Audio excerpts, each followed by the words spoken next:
Basic principles. 90% of all creative work of art you produce is terrible. 90% of all your ideas are really bad. And most of your creative attempts fail on every level. There's not even a guarantee if your art will ever be great. So you might wonder, why even bother creating stuff? Well, I'm glad you asked. Because first of all, creativity is its own reward. And secondly, because art is what ultimately sets us free, makes us feel truly alive. But the need to create a great work of art makes it hard to create any art at all. So the question is not how to become more creative, but merely how to find all the blocks within yourself that you've built against it. And that, my friend, I will attempt to answer in this video.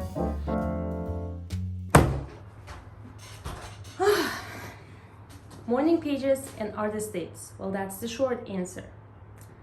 But before we dive into them, I want to share a little story.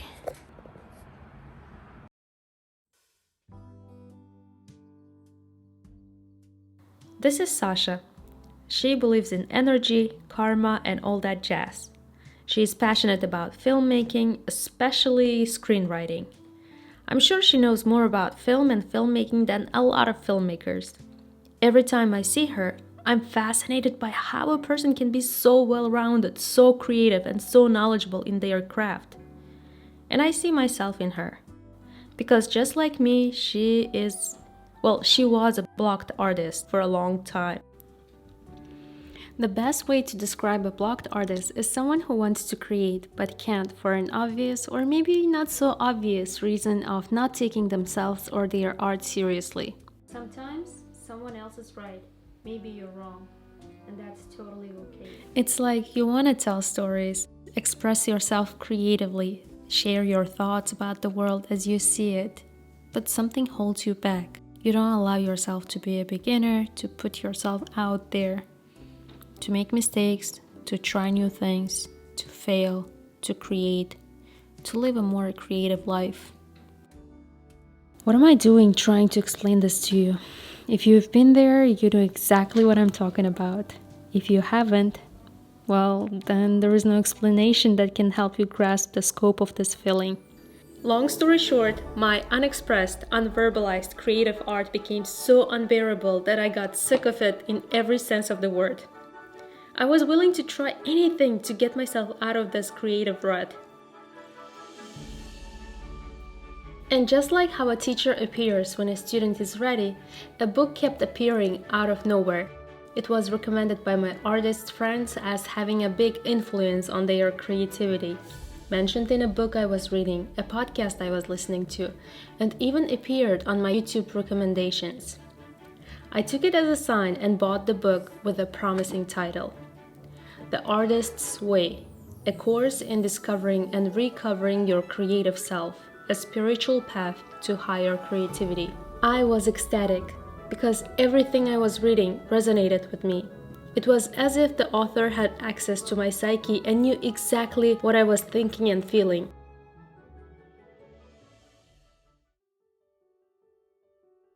The biggest aha moment was when I realized that I wasn't allowing myself to be a bad artist because I was so scared of how I would be perceived by people.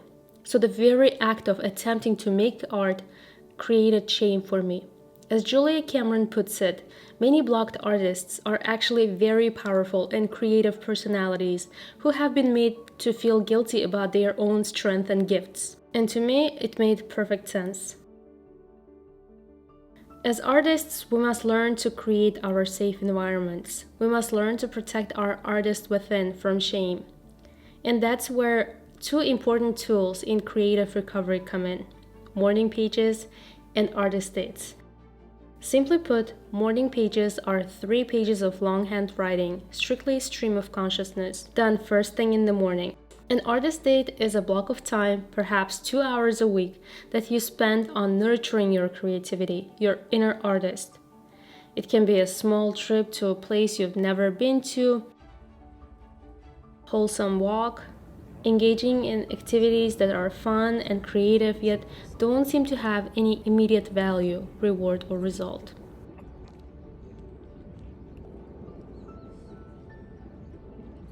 The most important thing to know about the artist dates is that it's a kind of experience to be done alone.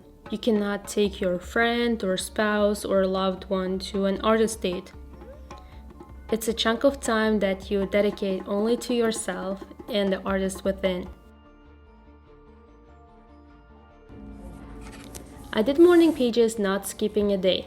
Some days it was easy to fill 3 pages, other days not so much. Some days anger poured forth, and other days hope and optimism took hold of me. This seemingly useless activity cleared my mind, brought forth the beliefs holding me back, and week after week, I started to confess on the page that I wanted to learn how to sew and take acting classes, things I've never even thought of doing before.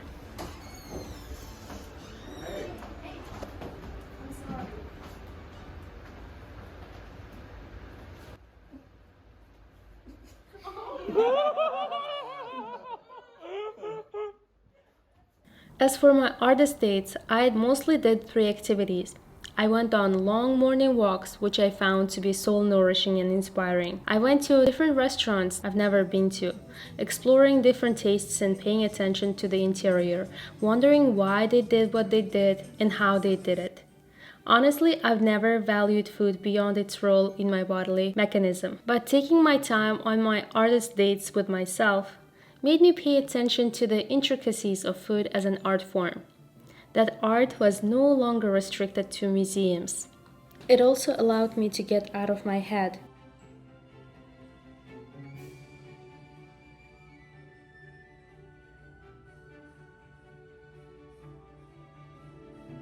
And finally, I went to see plays. This was completely out of my comfort zone. My idea of a theater or cinema was that it's a communal experience, something to enjoy with the people you go with, something to talk about afterward. And here I was, all by myself, on my artist date.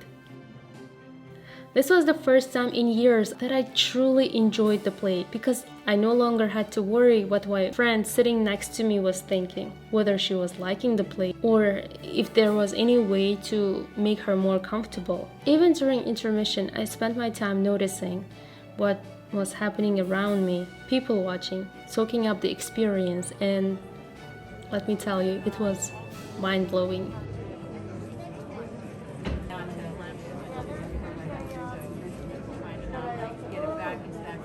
I guess it's true when they say you're most creative when you're not creating.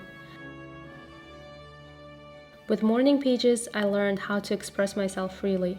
It gave me clarity on what I want to do. Artist dates were like fuel to my creativity. They filled me with ideas, inspiration, and a new way of thinking. So if you're on the path to creative living, here is what I want you to know. You are going to suck at first, but let that be the least of your concerns. If you're concerned about the quality of your work, then you're putting too much pressure on the wrong place and wasting your time and nerves. Quality will come to you eventually, step by step, page by page, photo by photo. And it will get better. I promise. I hope in my story you can see yourself, and I hope, just like me, you will find the courage to create.